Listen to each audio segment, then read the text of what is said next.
भाइयों और बहनों, आप कैसे हैं और आपका शाम मंगलमय जाए। जानते हैं आज के तमाम मुख्य समाचार को। इस वक्त की बहुत ही बड़ी खबर किसानों को लेकर निकल कर आ रही है। जी हां दोस्तों, किसानों के लिए भयंकर अलर्ट, इसकी पूरी जानकारी हम वीडियो में देंगे। और अगली बड़ी खबर की बात कर ले तो झारखंड बेरोजगारी भत्ता पर जरूरी खबर, इसकी पूरी जानकारी हम वीडियो में देंगे।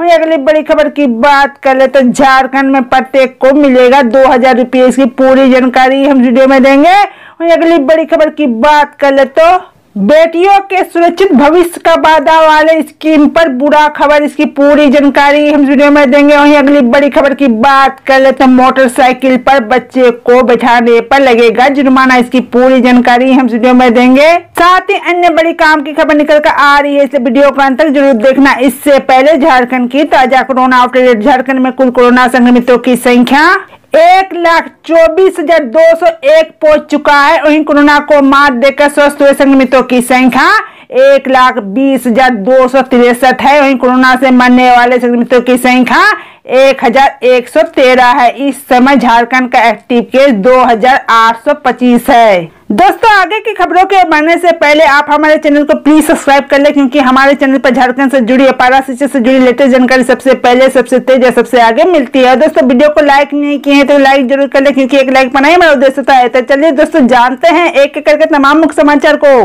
पहली बड़ी खबर की बात कर ले तो झारखंड बेरोजगारी भत्ता पर जरूरी खबर। झारखंड में बेरोजगारी भत्ता योजना के तौर पर 1 अप्रैल से मुख्यमंत्री प्रोत्साहन योजना के लिए आवेदन प्रक्रिया शुरू होने जा रही है। इस योजना के तहत किसी भी व्यक्ति को आवेदन करने के लिए कुछ ऐसे डॉक्यूमेंट्स देने होंगे जो बेहद आवश्यक है। उम्मीदवारों के करीब 10 डॉक्यूमेंट्स की जरूरत पड़ेगी। मुख्यमंत्री प्रोत्साहन योजना का आवेदन अप्लाई करने के दौरान उम्मीदवारों को अपने पास जरूरी डॉक्यूमेंट्स रखना जरूरी है, चाहे वह ऑफलाइन हो या ऑनलाइन। आइए जानते हैं झारखंड बेरोजगारी भत्ता योजना आवेदन करने पर किन डॉक्यूमेंट्स को रखना जरूरी है, जिसमें मोबाइल नंबर, आधार कार्ड, बैंक में खाता यानी खाता नंबर, बैंक का खाता आधार से लिंक होना चाहिए, तकनीकी योग्यता का प्रमाण पत्र, स्पेशल कैटेगरी का प्रमाण पत्र यानी विधवा, परित्यागता, आदिम जनजाति, दिव्यांग आदि,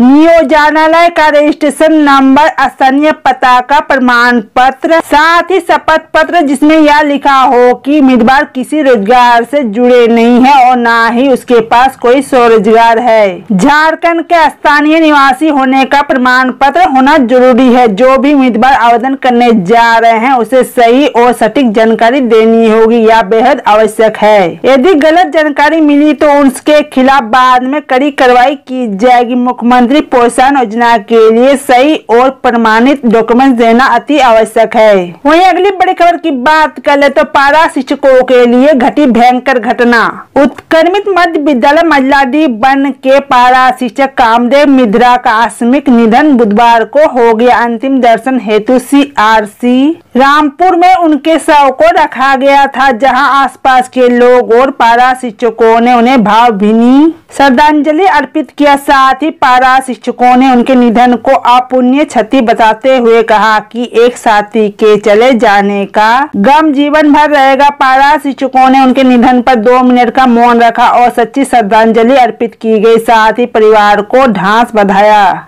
वहीं अगली बड़ी खबर की बात कर ले तो मोटरसाइकिल पर बच्चे को बिठाने पर लगेगा जुर्माना। अगर आप भी मोटरसाइकिल पर अपने बच्चों को बैठाते हैं तो यह नियम आपको जरूर जानना चाहिए। नए मोटर व्हीकल एक्ट के हिसाब से 4 साल से ज्यादा उम्र का बच्चा तीसरी सवारी में गिना जाएगा। अगर आप 2 लोग बाइक पर जा रहे हैं और आपके साथ कोई बच्चा भी है और उसका उम्र 4 साल से ज्यादा है तो आपका चालान कट सकता है। दरअसल नए मोटर व्हीकल एक्ट में 4 साल से ज्यादा उम्र के बच्चों को तीसरी सवारी में गिना जाएगा और अगर कोई सिंगल व्यक्ति 4 साल से ऊपर के बच्चे को अपने साथ ले जा रहे हैं तो बच्चे का हेलमेट पहनना जरूरी है। ऐसा ना करने पर सेक्शन 194A के हिसाब से 1000 रुपये का जुर्माना देना पड़ सकता है। वहीं आपको बता दें कि देश में 2 व्हीलर लाइसेंस 2 लेवल पर दिया जाता है, जिसमें पहला लेवल 16 से 18 साल तक की उम्र के लोगों के लिए है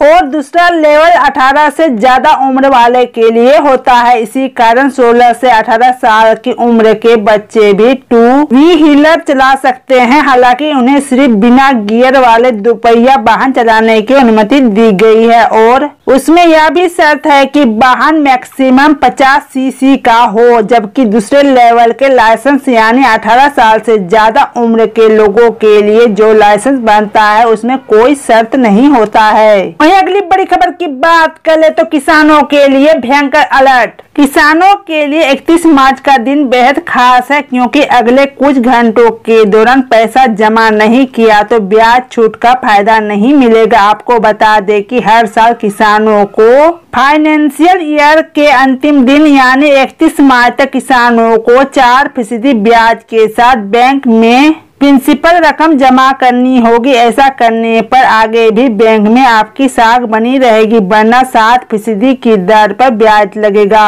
आपको बता दें कि किसान क्रेडिट कार्ड पर मिलने वाले कर्ज की ब्याज 9% बनती है, लेकिन सरकार इसमें 2% सब्सिडी प्रदान करती है, इसलिए इसका रेट 7% रह जाता है। समय पर पैसा रिटर्न करने वालों को 3% छूट और मिल जाती है। कुल मिलाकर अगर आप समय पर बैंक को पैसा लौटा रहे हैं तो 4% से अधिक ब्याज नहीं लगेगा। वहीं आपको बता दें कि किसान पैसा जमा करने के 24 घंटे बाद फिर से बैंक से अपना खेती के लिए उतना ही पैसा ले सकता है। अगर आप 31 मार्च तक पैसा जमा कर देते हैं तो 1 अप्रैल को फिर से पैसा लेने के योग्य हो जाएंगे। ऐसे में समझदारी यह है कि आप 4% ब्याज के साथ मूलधन जमा करने के 1 दिन बाद उतना ही पैसा फिर से निकाल सकते हैं। अगली बड़ी खबर की बात करें तो बेटियों के सुरक्षित भविष्य का वादा करने वाले स्कीम पर बुरा खबर। जिस योजना की मदद से बेटियों के भविष्य को सुरक्षित रखा जाता है उसको लेकर बुरी खबर सामने आई है। सरकार ने सुकन्या समृद्धि योजना के लिए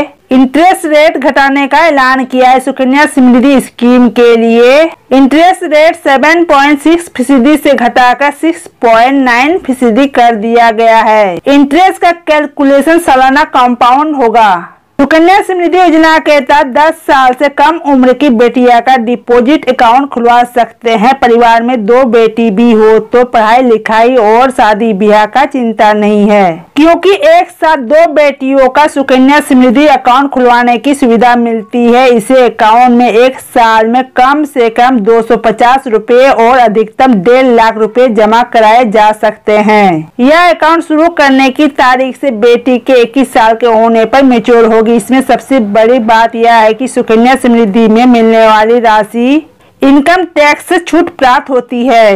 वहीं अगली बड़ी खबर की बात कर ले तो झारखंड में प्रत्येक को मिलेगा 2000 रुपये। प्रधानमंत्री किसान सम्मान निधि के तहत किसानों को जल्द ही बड़ी खुशखबरी मिलने वाली है। किसानों को सम्मान निधि की 2000 रुपए की 8वीं किस्त जल्द ही मिलने वाली है। झारखंड सरकार किसानों का डाटा लॉक कर इसे भुगतान के लिए केंद्र सरकार को भेज रही है। 2019 में घोषित इस योजना के तहत सरकार हर योग्य किसानों के खाते में साल में 3 बार 2000 रुपए के हिसाब से साल में 6000 रुपए जमा करती है। अभी तक सरकार 7वीं किस्त जारी कर चुकी है। आखिरी किस्त दिसंबर 2020 में जारी हुई थी। अब 1 अप्रैल से किसानों के खाते में 2000 रुपए की 8वीं किस्त आने वाली है। इस प्रकार 8वीं किस्त के साथ किसानों के खाते में 16,000 रुपए आ जाएगी। अगर आपको अभी तक इस योजना का लाभ नहीं मिला है तो आपको 8वीं किस्त से पहले यह जान लेना जरूरी है कि कहीं आपका नाम लिस्ट से बाहर तो नहीं हो गया है। कई किसानों की किस्त या तो लटकी है या फिर पेमेंट फेल हो गया है। पिछले साल 25 दिसंबर को मोदी सरकार ने 9 करोड़ किसानों के खाते में 18,000 करोड़ रुपए किस्त के रूप में डाले थी। 8वीं किस्त होली के आसपास आ सकती है।